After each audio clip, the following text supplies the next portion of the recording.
Kani kediga bati CTV, mat pidang pek yaki kubur baman kasni, belawan rasha pida ka Orange Nissan Loom Sopo near Fire Brigade Shillong, ringkat bat ka eco-friendly enterprise, ki plakot nagbenta ki jingdon kam hakasong, bat kara karong.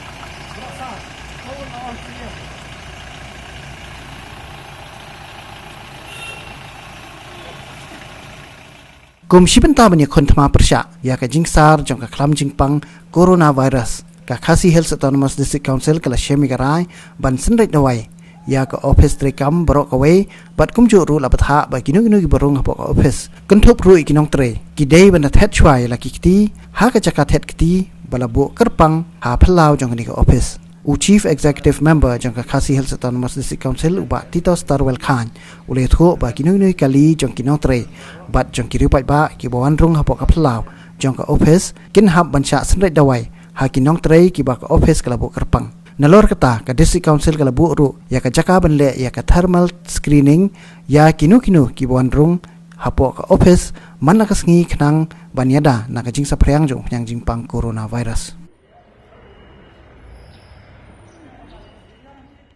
Dokumen ba lembaga jing Preston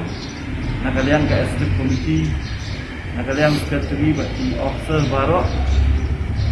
hamtam nakalian ke DDM ini hamtam buat buat patau bagala ya kaban sedang mentakasni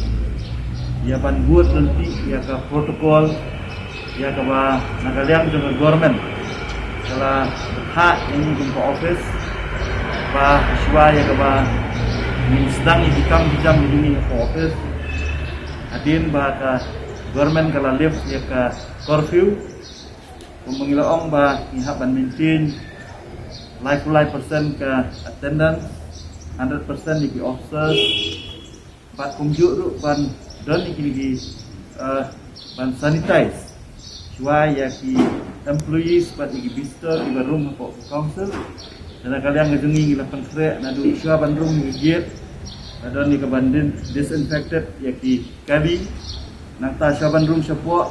ni haban site yaki ti dungi but shaban room pat ka building ni haban test ya ka temperature ke joki bala daja ba ipalat yang itu ba kalabu na kalian jong ka health department ini ki nongtre ki jongi ki haban hakno ki ye begini ki bang ki jengta lihat nang ba kalong kalat kejingada kalong ka safety ya pi kung kinong tray ba kung juru ka safety ya kawan dan kam akan ka office kejungi dengan permen ba ngadan kam ya kejingat tray lang jong baro ki khot ki MDC ki bedan burong kejingat tray lang jong ki officer ba jong ki staff baro mat hamtam ban ketui ki disto ki barong apa bagi dewan follow strictly ya ka ai ka office kala penbai nangai bangani kanum dei tangka shoe tang mentasi sini rai buat nanti ya kami ka protokol mundai tang badan ni COVID-19 rai nangai bakan long ka disiplin ni ka office na gawe gasnam